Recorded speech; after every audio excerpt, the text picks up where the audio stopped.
I still get frustrated with my kids' lack of interest and faith, even though I was that way when I was younger. Yeah, we all get that way. That's why you got to tell them about.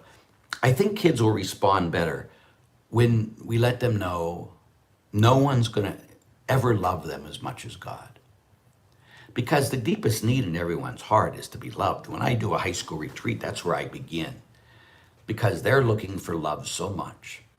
But again, if we make them go to church, and I believe we have to till they're 18, if we make them, they're going because, you'll get mad if they don't.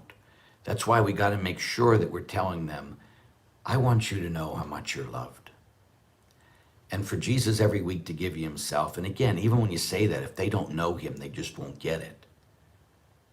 But if they get to know more and more, they're loved. That's why, like, one of the first things I tell kids is to make sure they start reading Mark chapter 1, verse 11, as young as possible. I say every day, go to that verse and read it and let God say that to you, that you are my beloved son or you are my beloved daughter. And let that enter into you. Or Isaiah 43, 1-5, fear not, for I have redeemed you. Think about how many children are constantly afraid. So again, this has been my favorite passage since I was 16, 17. And when this series called Chosen was on, and I watched the first one, I'm thinking, what the heck, where's Jesus? It's a story about Jesus. And so, but it begins with the Father looking at Mary Magdalene and saying that Isaiah 43 quote, fear not, I have redeemed you. I have called you by name. You are mine. When you pass through the water, I will be with you. You shall not drown. And then he makes her learn that and quote that.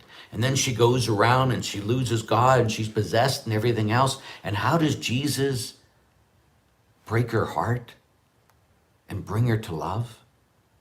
He calls her by name. Mary, do not be afraid. I have redeemed you. Oh, it's so unbelievable. So when a child is taught that thing and taught Isaiah 43 or taught Mark 1:11, that you memorize that you are loved because you are precious in my eyes, you are honored and I love you. And to make a kid memorize that so they can know that no one will love them like God. And so they got to know that, not just go to the ritual. You'll go to mass because you live in my house. You'll go to mass because I want you to know that you're never alone and that God will never leave you and he's always on your side. And if you do that, you'll be able to do anything knowing that God is with you. That's where I believe we have to begin with our kids.